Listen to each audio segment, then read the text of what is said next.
Genghis Khan was the founder and first great Khan or emperor of the Mongol Empire, which became the largest continuous empire in history after his death. Genghis Khan's original name was Temüjin. Mongolian warrior ruler, one of the most famous conquerors of history, who consolidated tribes into a unified Mongolia and then extended his empire across Asia to the Adriatic Sea.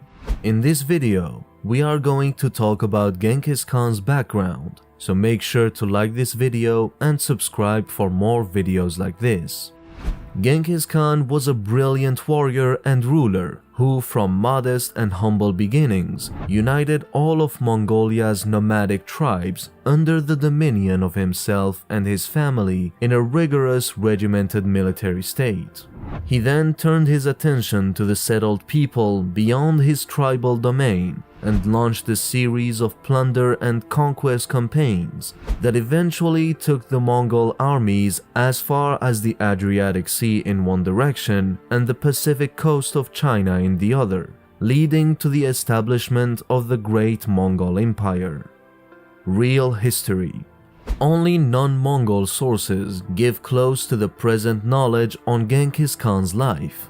With the exception of the saga-like Secret History of the Mongols, almost all writers, including those who served in the Mongol service, have focused on the frightening damage caused by the Mongol invasions.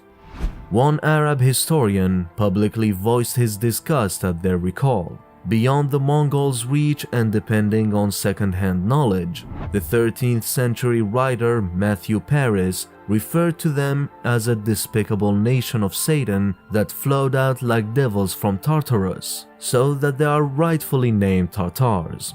He was gambling on words by using the classical term Tartarus, which is hell, and the old tribal name Tatar, which some of the nomads bore, but his story captures the dread that the Mongols provoked.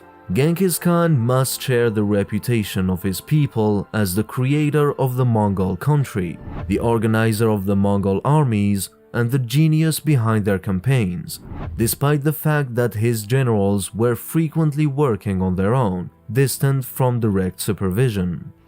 However, it would be incorrect to interpret the Mongol invasions as unintentional raids by bands of barbarian raiders. It's also not true, as some have claimed, that these campaigns were triggered by a continual desiccation of Inner Asia, forcing nomads to seek fresh pasture. Moreover, the Mongol invasions were not an isolated event.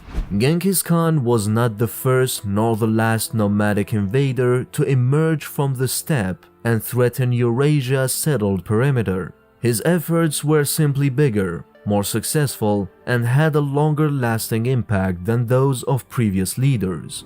They had a stronger impact on inactive people who had the practice of recording events in writing, and they affected a larger portion of the Eurasian continent as well as a diversity of distinct communities.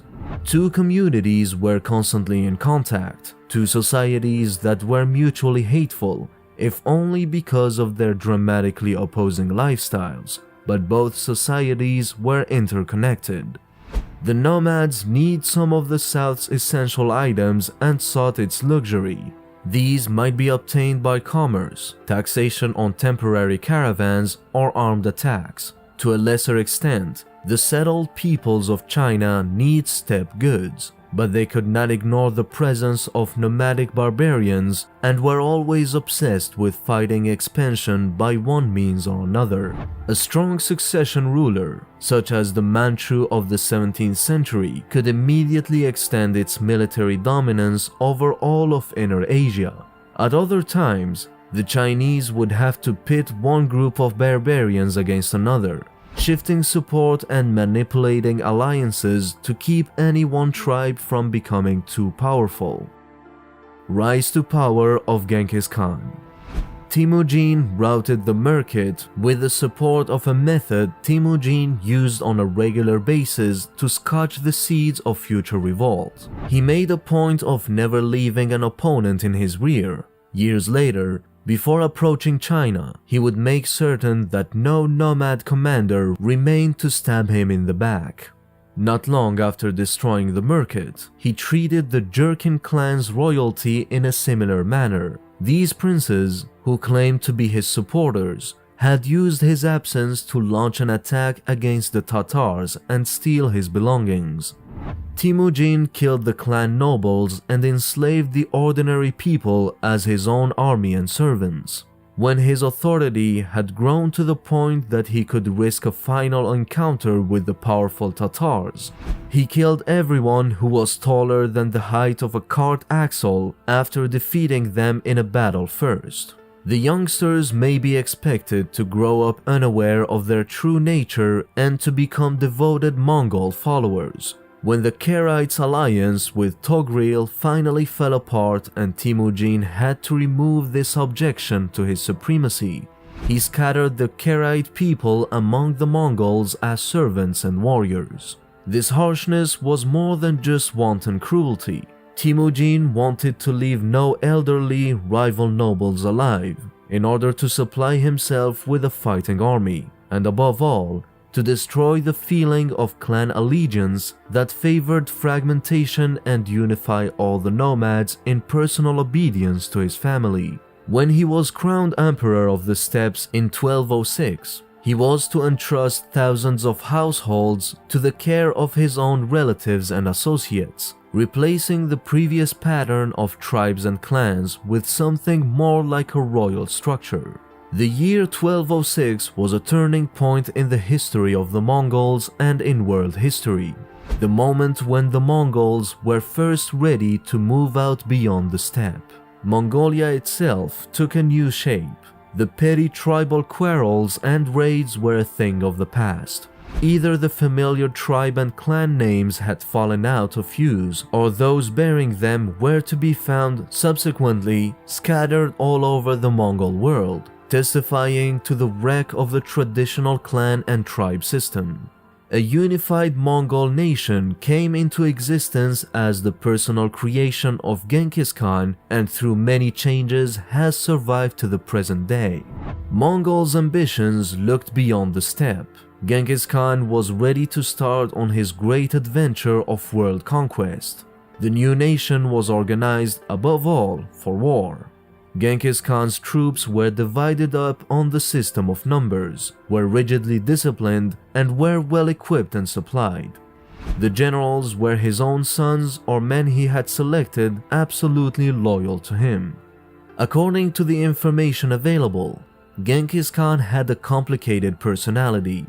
He possessed incredible physical strength, determination, and an unbreakable will.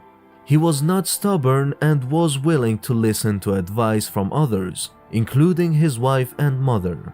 Genghis Khan's accomplishments were spectacular. He unified all nomadic tribes and finally defeated mighty empires, such as the Khwarezm and even more formidable Jin kingdom with numerically inferior troops. Genghis Khan is credited with integrating the political climate along the Silk Road. As a result, trade and contact between the West, the Middle East, and Asia grew, broadening the views of all three cultural regions. According to some historians, Genghis Khan established many degrees of merit in his administration, was tolerant of all religions, and made sure all of his men understood his rules. Genghis Khan has been regarded as a hero by the Mongols and numerous Turkish people of Mongolia for centuries because of his connections to tribal statehood, political and military organization, and military triumphs. He continues to be a mythical character in Mongolian culture as the key unifying force in its history. Genghis Khan had a notably positive reputation among some Western European authors in the Middle Ages, who knew little concrete information about his empire in Asia.